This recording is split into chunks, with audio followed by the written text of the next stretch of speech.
On part 2, this is clauses 27 to 36 and schedules 1 to 3. The question is that part 2 stand part. Mr. Chairman, please may I have a call, Mr. Chairman. Thank you very much. It's good to speak in part 2, which deals with some of the issues, even though they're not as substantive as the ones that we've already been debating. They are actually some of the ones that cause the most discussion in the committee, and that is, as you said, part 2 covers clause 27 to 36, but particularly around offences and penalties. We also spent a huge amount of time at the Select Committee talking about how the Game Animal Council would be funded. I was really fascinated by how many proposals we had about different methods of funding, and how there was always some group within the hunting fraternity who said, that's an excellent idea, but we should be excluded. It didn't matter what model we considered, what model we thought would be an appropriate and fair way of funding the Game Animal Council through some sort of levy. There was always a group that explained to us, and I think they were being perfectly honest, actually, how that would impact unfairly on them. So this part has a bit about that. It has a bit about the offences provisions and a bit about the definition, further definition of the herds of special interest and what animals may be hunted within those. I was very interested earlier in the contribution about how much money was going to be spent on operating the Game Animal Council. The estimates that the Select Committee got was $100,000 for the first year of setup, and from then on, after the first 12 months, it would be $50,000 per annum. At the same time, we've had the Department of Conservation Chief Executive on the radio this morning in Rural Report saying that his department wasn't going anywhere near the advocacy required for the Ruataniwha Dam proposal, which the opponents say will turn the Tukituki River toxic. So the Department of Conservation said that it would cost them $250,000 to prepare and defend a robust case about the nitrate management on the Tukituki River. That's just 3 years of the funding required, as outlined in part 2 of this bill, for the Game Animal Council. Because if it's $100,000 for the first year and $50,000 after it, then in 3 years you've pretty well chewed through the same amount of money that the department was not prepared to use to defend and perhaps even at some future date enhance the quality of a river, in a river which actually has significant conservation values as well. So, Mr. Speaker, just going back to the more specific areas in this, Eric Roy in his contribution talked about the regimes that are in place in other countries, and I'll be interested in his contribution on this, because he's right in saying that other countries have a much stricter regime around what can be hunted, what can be taken from the country, what can be used for what purpose within the country, and usually have a regime where people from overseas are charged a much higher rate to hunt on public land than they would be if they were a resident of that country. Mr. Roy used the example of both Canada and a state in America to emphasise his points. So we don't go into that level of detail in this legislation, and it's something that the Select Committee didn't talk about a lot, whether we should have a different regime for overseas nationals. I haven't checked on the table recently, but there may well be a supplementary order paper proposing that sort of regime. It's a little more detailed than the committee was able to get agreement, though.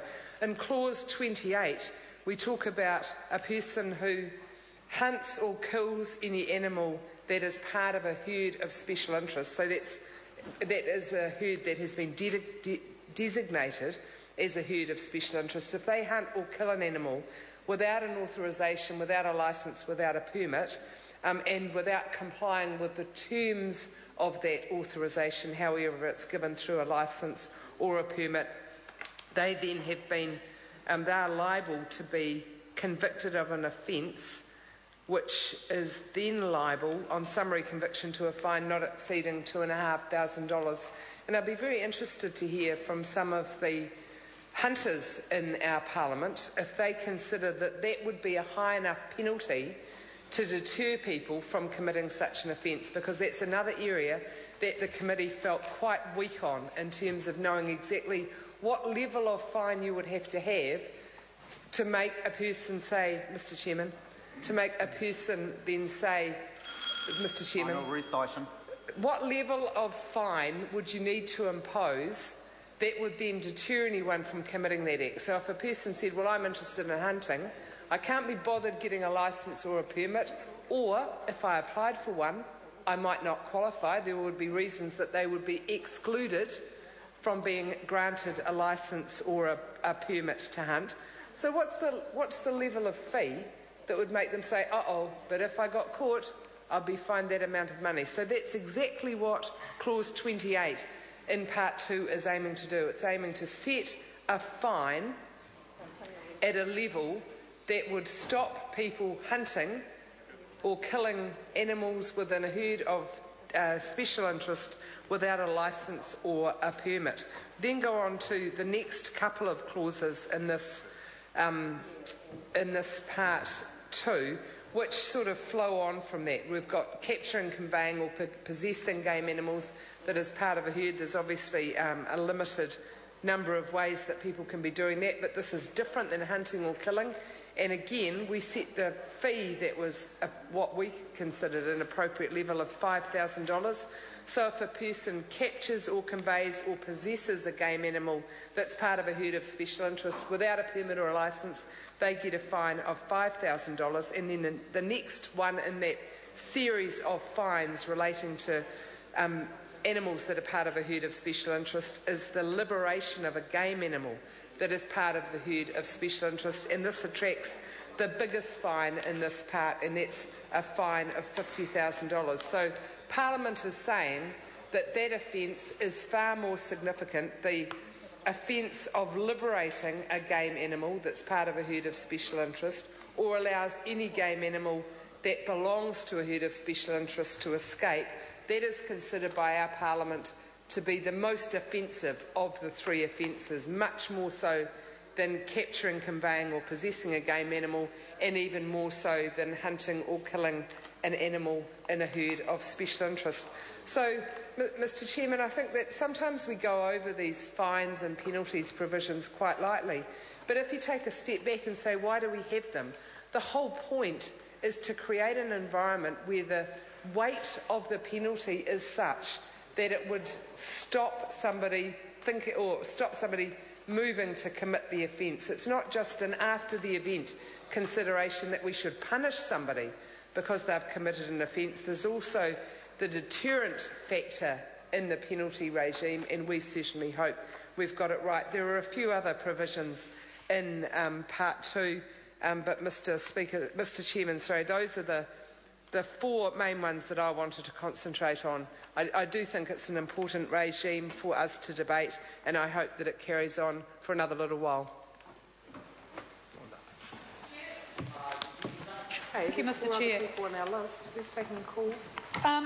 The concerns we have over Part 2 are around this whole notion of offences, and the fact that I guess it reflects that the whole thrust of the bill, which is turning a problem animal into a valued resource and therefore undermining the control that's needed of these animals.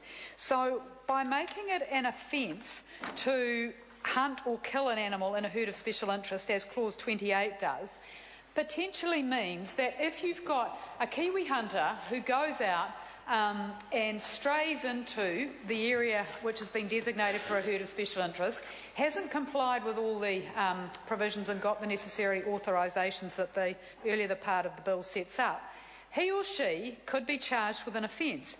It also means that the Department of Conservation, whose staff are already pressed in terms of managing the third of the land area of New Zealand with a budget equivalent to that of Hamilton City Council, are going to be responsible for some of the enforcement of these provisions. So that's taking them away from much more important duties of managing biodiversity values and potentially having to be responsible for enforcing these penalty provisions. And where we've seen a similar conflict arise is with the Wild Animal Control Act. The best deer, the best chamois and the best tahr is a dead one. So anybody who goes out hunting these animals and killing them is doing good for our indigenous species, which are only found here in New Zealand. But by this making an offence means that, well, maybe the best one is in a hangi too. It's also dead if it's in a hangi. But by making it an offence to kill them is potentially undermining the need to go out and kill them. And it's going to set up the tension that several speakers from the opposition have talked about earlier between the Game Animal Council wanting to protect these herds of special interest as a resource for them to enjoy and exploit, and actually needing to reduce their numbers to protect biodiversity. And that tension is really apparent in this Clause 28, where it is an offence to kill any animal in such a herd. So, Mr. Chair,